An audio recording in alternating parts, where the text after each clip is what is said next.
Oh, that was just. I needed that. I really needed that. 5-0. And it isn't just a 5-0 win. It's against Chelsea, one of our rivals. I've got a burning passion for beating Chelsea. There's something about this fixture. It's always bothered me ever since I was at Stamford Bridge. I don't want to talk about that game. Arsene Wenger's 1000th game in charge. Ugh. Yeah, I don't want to ever think about that. So this is just really nice for me and for every Arsenal fan and for anyone who really dislikes Chelsea after what they've been doing in recent years, and actually since they went through their huge purple patch for a decade, just over a decade. This is, I guess, kind of what happens when that dissipates.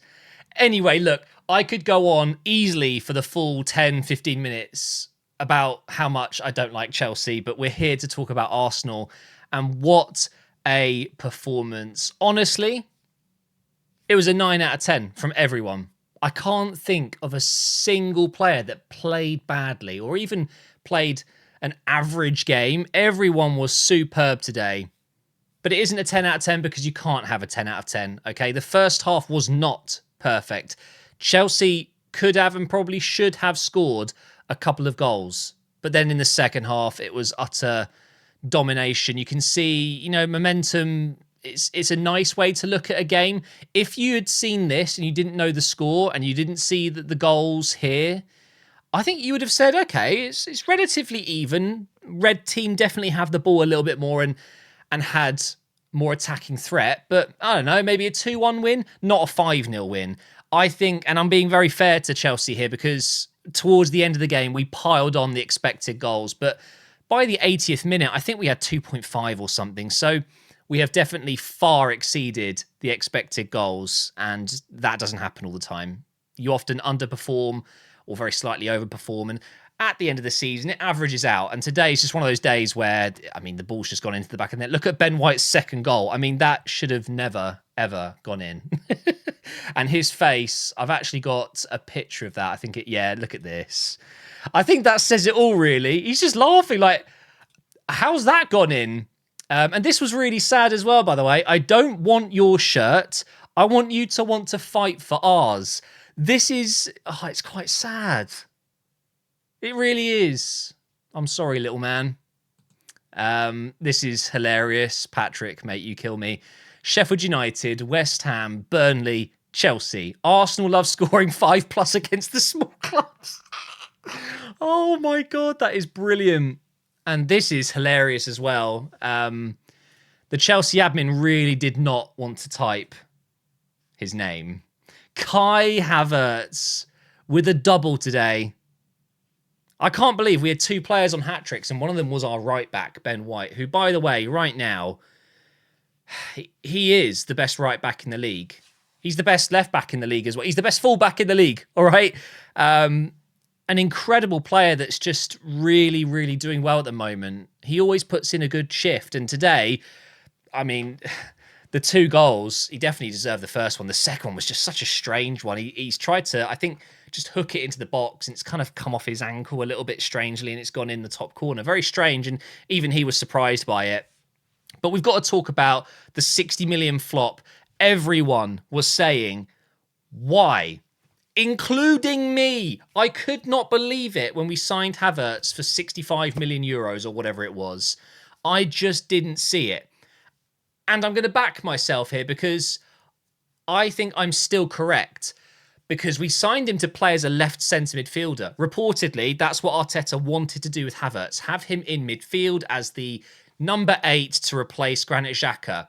There were a few times where he did okay, but the majority of the times he played there, it was underwhelming. So I think a lot of people were justified, including myself, to think, not a midfielder.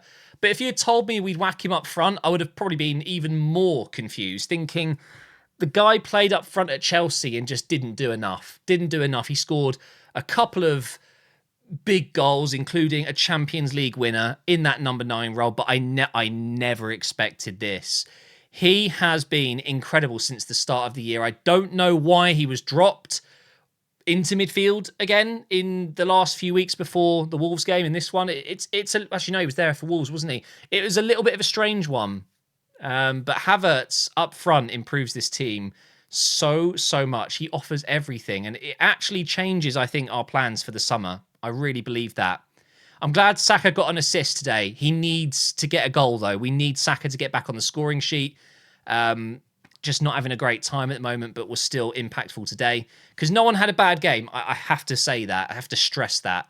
Trossard, for me, is a starting left winger. I don't want to talk negatively, but there is one thing that I do want to bring up, and I think a lot of people will remember this, but I've said it a few times. I don't actually rate Martinelli as highly as a lot of other people. A lot of Arsenal fans seem to think he is just the best left wing we've ever had and undroppable. But honestly, what we're seeing here is the difference in someone with a bit of composure, a bit more experience, gets his head up, looks up for teammates, scores in big moments. And Martinelli can give all of those things as well on his day. But I just feel like Trossard does it more consistently.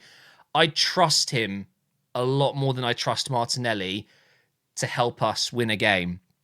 But then you saw when Martinelli came on, I mean, what a super sub to have. And I'm not saying that Martinelli's a bad player by any means, but I don't think he's as good as people think. And I do think his time is limited at Arsenal. I think we're seeing now, even Arteta is thinking, maybe Trossard is the man here.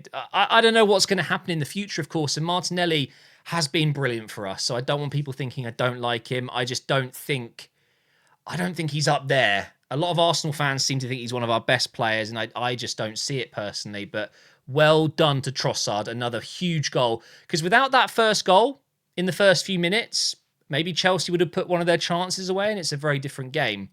Declan Rice, another man of the match performance that won't get him man of the match because someone else maybe just did better, but he's just run out of things to say. Number 8, number 6, doesn't matter. Just put him on the pitch. And Partey, oh my God, I have missed this guy. Did you know we haven't played Rice, Partey and Ødegaard together since August?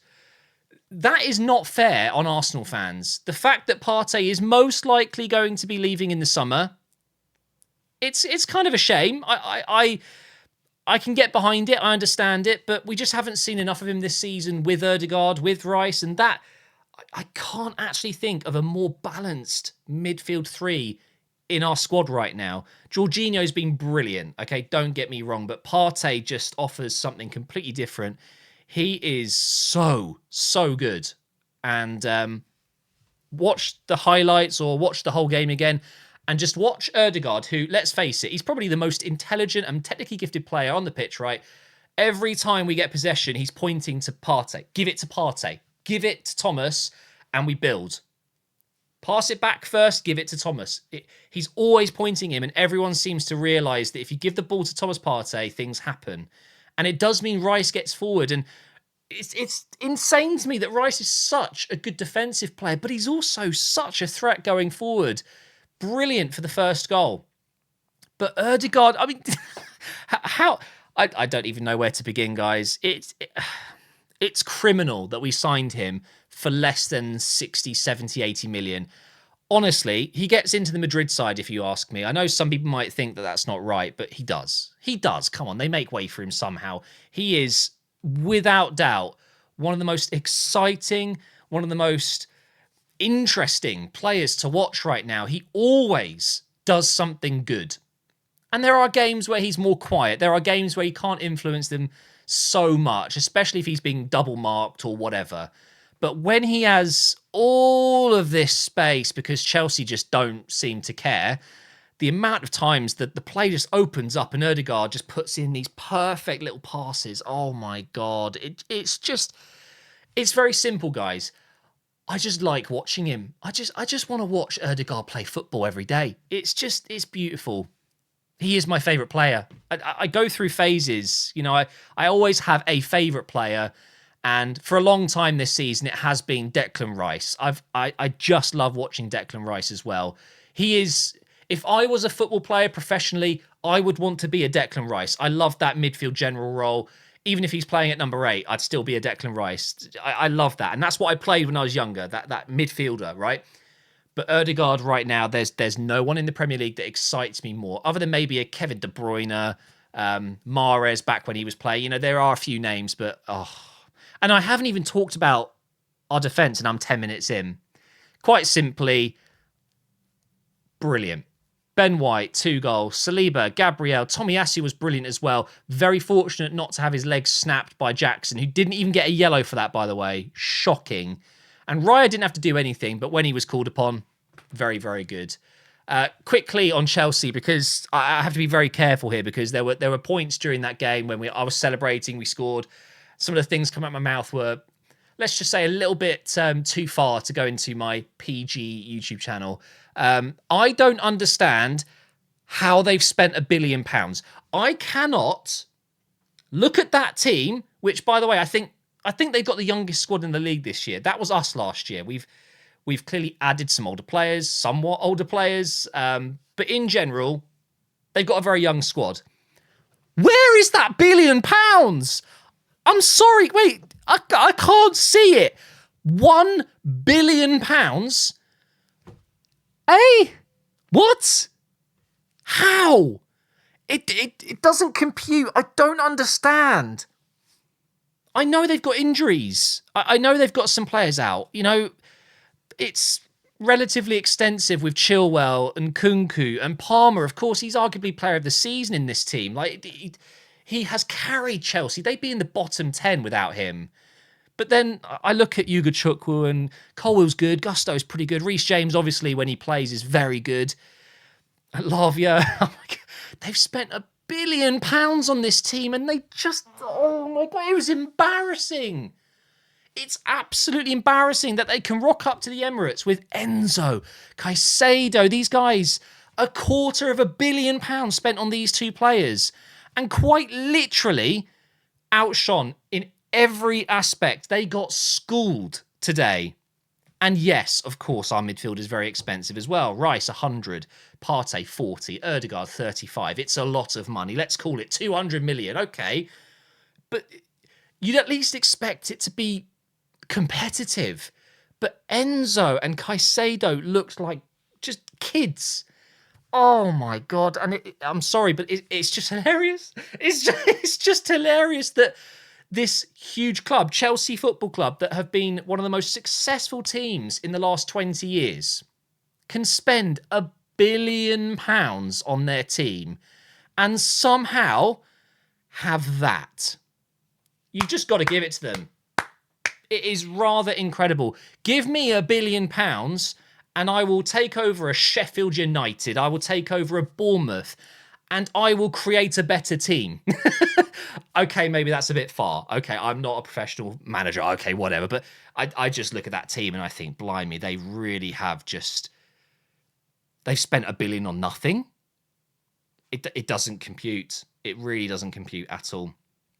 So, to conclude, we are obviously top of the table by 3 points. Liverpool play tomorrow, and I've said this a few times, I'd rather have the points on the board. It's our turn to play the games first. We've had this many, many times over the years where we've always had games to play and, oh, it's fine. If we win our games, we'll do this. No. Give me this. This is what I want. I want the games first. Okay, Liverpool, over to you. Man City, win your 2 games, fine. You're top of the league. The pressure is on them. Let's have a look at the fixtures. And by the way, I'm gutted. I tried so hard to get to the game today. Just impossible to get tickets. And then I think within 2 or 3 hours of the game kicking off, they actually had some tickets available to the public because it didn't sell out. Some Arsenal fans are so fickle. It's like, okay, we've had a rough few weeks, but come on, man. You've just missed the biggest win against Chelsea we've had since the early 30s or something. Ridiculous. And they were sold out in 5 minutes. I missed them. It is what it is. But we've got Tottenham on Sunday. We will win that. I can't see us losing to Tottenham. We're on fire again at the moment. The confidence will be high to know that we haven't capitulated after bottling it again. You know, like last season, it just continued from there, and the Brighton game and blah, blah, blah. This season, we've really bounced back. That's huge. That shows growth. We will go to Tottenham and get a result. I'm very sure of it. We will beat Bournemouth at home. That's a tricky game. Don't get me wrong. Bournemouth can be very good. A fantastic manager. Solanke is in form. Difficult to break down at times, but they're much better at home. They're coming to the Emirates. I expect another W there.